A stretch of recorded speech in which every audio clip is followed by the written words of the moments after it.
안녕하세요. BTX입니다. 오늘은 출애굽기 37장을 살펴봅니다. 왜 하나님은 성막을 만드십니까? 성막은 회막으로 불리면서 하나님을 만나기 위한 목적으로 만드신 것입니다. 성막은 히브리어로 미슈칸입니다. 하나님이 거주하실 처소라는 뜻입니다. 즉 하나님은 자기 백성들을 만나기만 할 뿐 아니라 아예 살려고 하십니다. 하나님의 부르심을 받은 부살렐이 먼저 정교한 작업을 수행합니다. 그 중에서도 지성소에 들어갈 언약궤를 만들었습니다. 물론 여기에는 다른 조력자들이 함께 작업에 참여했을 것이며 이 모든 재료는 백성들의 헌신으로 공급되었음을 감안하면 부살렐 혼자의 작업이 아니었음을 알 수 있습니다. 궤를 만든 조각목은 당시 그 지역에서 흔했던 내구성이 강한 시띠움 나무 혹은 아카시아 나무였을 것입니다. 규격은 길이, 너비, 높이가 각기 112, 60, 60cm 정도였습니다. 그리고는 그 안과 밖을 하나님의 영광과 성품을 반영하는 금속인 순금으로 입혔습니다. 그리고는 금고리 넷을 주조하여 네 발에 달았습니다. 궤를 옮기기 위한 채를 상시로 넣어 두기 위함이었죠. 채들 역시 조각목으로 만들되 금으로 입혀야 했습니다. 그리고는 이 채를 고리에 꿰어서 어깨에 매게 하는 목적을 갖고 있습니다. 절대로 언약궤에 손을 대지 않고 옮기기 위함입니다. 혹시 그 언약궤에 손을 대면 죽게 되었기 때문입니다. 즉 사람의 주장에 의해 마음대로 성물이 좌우되어서는 안 됨을 의미합니다. 하나님이 결코 사람에 의해서 인도함을 받을 수 없기 때문입니다. 그리고 이 채는 고리에서 분리되어서는 안 되었습니다. 이처럼 이 언약궤는 이동성이 강조되고 있습니다. 언약궤는 언제든지 이스라엘 백성과 함께 움직일 준비가 되어 있는 하나님의 임재의 상징이었습니다. 이 언약궤는 함께 하시는 하나님이시면서 동시에 거룩하신 하나님을 상징하고 있습니다. 그리고 부살렐은 순금으로 속죄소를 만들었습니다. 카파르라는 동사의 명사형인데요. 덮다, 속죄하다의 의미입니다. 번제단에서 짐승의 피로 속죄의 제사가 드려질 때 하나님은 이곳 지성소 안 속죄소에서 이스라엘의 죄를 잠시 덮어주심으로 용서하십니다. 그리고 그는 금으로 쳐서 두 그룹을 만들었습니다. 천사의 일종인 그룹들이 속죄소 위에 존재한다는 것은 하나님이 현존하시는 가장 거룩한 장소를 의미합니다.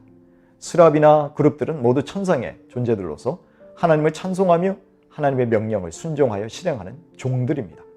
두 그룹은 속죄소의 양끝에 위치했고 속죄소와 하나로 연결되게 제작되었습니다.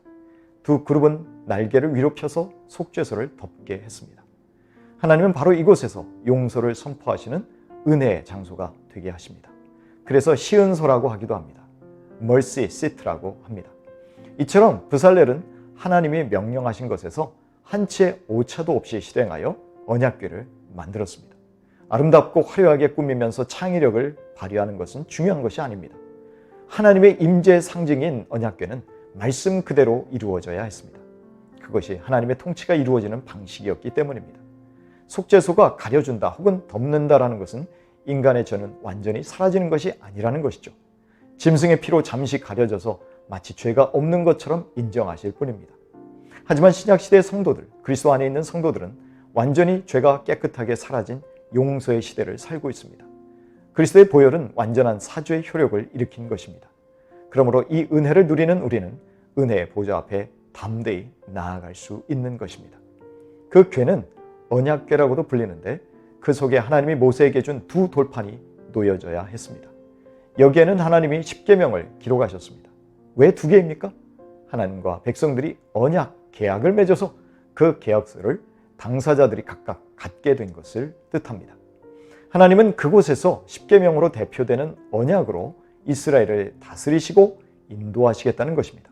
그리고 이스라엘 백성은 거기에 동의를 하고 하나님의 말씀을 따라서 살겠다는 서약을 한 것이죠. 우리 그리스도인들도 예수 그리스도의 보혈로 구원받아 하나님의 자녀가 된 사람들입니다. 이제는 그리스도 안에서 하나님의 자녀로서의 거룩한 삶을 살아가겠다고 언약을 맺은 사람들이라는 것입니다. 상산수훈을 비롯한 예수님의 말씀들에 순종하겠다고 동의한 사람들이 바로 우리들입니다. 그렇다면 우리는 하나님의 말씀이신 그리스도께 기꺼이 순종하는 삶을 살아가야 합니다. 그러기 위해서 성경을 가까이 해야 합니다. 그 성경 속에서만 우리가 하나님의 뜻을 발견할 수 있기 때문입니다. 모르면서 어떻게 하나님께 순종한다고 말할 수 있을까요? 말씀을 모르는데 어떻게 참과 거짓을 분별할 수 있습니까? 무엇이 하나님의 뜻인지 아닌지 어떻게 알 수 있습니까? 무엇이 하나님을 기쁘시게 하고 또 무엇이 하나님을 화나게 하는 일인지 어떻게 알 수 있습니까? 오로지 하나님의 말씀을 통해서입니다. 그런데 우리가 하나님의 말씀을 불순종한다면 하나님과의 계약을 파기한 것이므로 거기에는 징계가 따릅니다. 하나님은 죄에 대하여 반드시 그 대가를 치르게 하십니다. 그것이 진리이시고 공의로우신 하나님이 가지신 속성입니다. 하지만 하나님은 우리가 우리 죄를 자백하면 우리를 용서하시겠다고 분명히 말씀하셨습니다. 그 용서는 언제나 은혜의 보좌 앞에 나아가면 가능합니다. 그 속죄소를 영원히 열어놓으시고 언제라도 들어오라고 하십니다. 요한일서 1장 8절입니다. 만일 우리가 죄가 없다고 말하면 스스로 속이고 또 진리가 우리 속에 있지 아니할 것이요 만일 우리가 우리 죄를 자백하면 그는 미쁘시고 의로우사 우리 죄를 사하시며 우리를 모든 불의에서 깨끗하게 하실 것이요. 부살렐은 이제 성소의 성물들을 만듭니다. 25장에서는 상과 등잔대만을 말씀하시고 30장에서 분향단을 만들라고 하셨습니다. 지금은 성소에 들어갈 기물들을 같이 만드는 것으로 기록되어 있습니다. 상은 조각목으로 만들었습니다. 길이, 너비, 높이가 각기 약 95, 45, 67cm였습니다. 상 위에는 12지파를 상징하는 12덩이의 빵이 그 위에 놓여 있게 되고 북쪽에 위치하게 됩니다. 상 역시 순금으로 전체를 입히고 가장자리로 돌아가며 금태를 둘러서 말씀대로 만듭니다. 그리고 상의 손바닥 넓이의 턱을 만들어서 그 안에 위치한 빵들이 쉽게 흘러내리지 못하게 하였습니다. 그리고 그 턱 주위에도 돌아가며 금태를 만들었습니다. 상 역시 고리 넷을 주조해서 네 발 위에 네 모퉁이에 달았습니다. 채를 사용해서 옮길 수 있도록 한 것입니다. 채들도 조각목으로 만들고 금으로 입혀서 완성했습니다. 그리고 상 위에 둘 접시들, 숟가락들과 잔들과 붓는 병을 순금으로 만들었습니다. 부살렐은 이제 등잔대를 만듭니다. 등잔대는 금을 망치로 쳐서 만들었습니다. 거기에 덧붙여 밑판과 줄기와 잔들과 꽃받침들과 꽃들까지 하나로 연결되게 만들어야 하는 매우 정교한 작업입니다. 이 등잔대는 가운데 줄기를 중심으로 양쪽으로 가지가 각각 3개씩 뻗어나가 총 6개의 가지로 나뉩니다. 가지는 줄기나 갈대로 번역하기도 합니다. 이는 중앙의 줄기를 중심으로 양옆으로 3가지씩 퍼져나간 나무를 연상시킵니다. 등잔대의 양쪽까지 6개에는 각각 아몬드꽃 형상의 잔색과 꽃받침과 꽃이 있도록 만들어졌습니다. 이 등잔대의 아몬드 형상의 꽃은 하나님이 이스라엘 12지파를 상징하는 12덩이의 빵을 보호와 돌봄을 위해 지켜보신다는 의미가 강하게 드러나고 있습니다.